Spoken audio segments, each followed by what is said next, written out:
ধন্যবাদ মিজান শাহজাহান আপনাকে। জানিয়ে রাখি, আজ সকাল থেকে আমরা যেটা দেখছি, এই ডাকসু নির্বাচনকে কেন্দ্র করে যাতে কোনো অপ্রীতিকর পরিস্থিতি না ঘটে, এরই মধ্যে ঢাকা বিশ্ববিদ্যালয় কর্তৃপক্ষের পাশাপাশি ঢাকা মহানগর মেট্রোপলিটন পুলিশ সহ আইনশৃঙ্খলা বাহিনীর একাধিক ইউনিট এখানে কাজ করছে নিরাপত্তার জন্য। আজ সকাল থেকে ঢাকা বিশ্ববিদ্যালয়ের ক্যাম্পাসের যে প্রবেশ মুখগুলো রয়েছে, যেমনটা এখন আমি বর্তমানে রয়েছি শাহবাগে, এই শাহবাগ দিয়ে আমরা যেটা দেখতে পাচ্ছি, যারা ভোটার তাদেরকে স্বাচ্ছন্দ্যে প্রবেশের জন্য তাদের পরিচয়পত্র দেখা মাত্র তারা প্রবেশ করতে পারছেন এবং অন্যান্য যারা স্টাফ যারা রয়েছেন ঢাকা বিশ্ববিদ্যালয় তারাও এখানে প্রবেশ করতে পারছেন। তবে কয়েক স্তরের এখানে নিরাপত্তা ব্যবস্থা এখানে জোরদার করা হয়েছে। একই সাথে যে জরুরি পরিবহনগুলো রয়েছে সেই পরিবহনগুলো ঢোকার ব্যবস্থা রয়েছে এবং এছাড়া যাদের কাছে যে পরিচয়পত্র রয়েছে তাদের যে ব্যক্তিগত যে যানবাহনগুলো রয়েছে সেই যানবাহন নিয়েও আমরা দেখতে পাচ্ছি এখানে প্রবেশ করছে। এখানে যাতে কোনো ধরনের অনাকাঙ্ক্ষিত পরিস্থিতির সৃষ্টি না হয় এই ডাকসু নির্বাচনকে কেন্দ্র করে, একই সাথে যাতে কোনো বহিরাগত যাতে প্রবেশ করতে না পারে সেদিকে সতর্ক অবস্থানে রয়েছে আইনশৃঙ্খলা বাহিনীর সদস্যরা। এখানে র্যাব পুলিশের পাশাপাশি আমরা দেখতে পাচ্ছি এখানে অর্ধশতাধিক বিজিবি সদস্য আমরা এই শুধুমাত্র এই শাহবাগ প্রাঙ্গণে আমরা দেখেছি যে তারা নিরাপত্তার কাজে নিয়োজিত রয়েছেন এবং এখানে কিছুক্ষণ আগে রমনা বিভাগের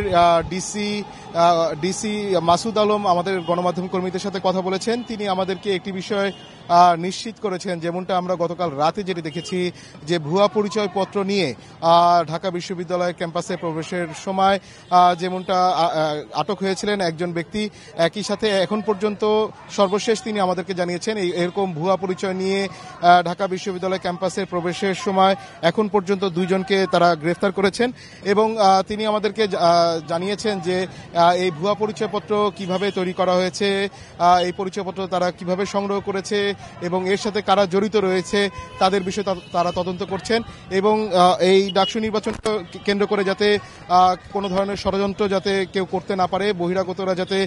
কোনো ধরনের বিশৃঙ্খলা পরিস্থিতি সৃষ্টি না করতে পারে, এজন্য আমরা দেখছি শুধুমাত্র এই শাহবাগ নয়,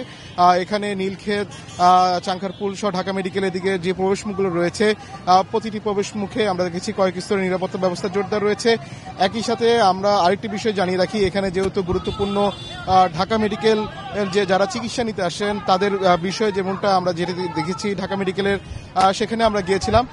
ঢাকা মেডিকেলের এবং সীমানা প্রাচীর পর্যন্ত আমরা দেখেছি যে এখানে প্রবেশে যানবাহন চলাচল উন্মুক্ত রয়েছে। তবে শহীদ মিনার থেকে আমরা দেখেছি যে যানবাহনগুলো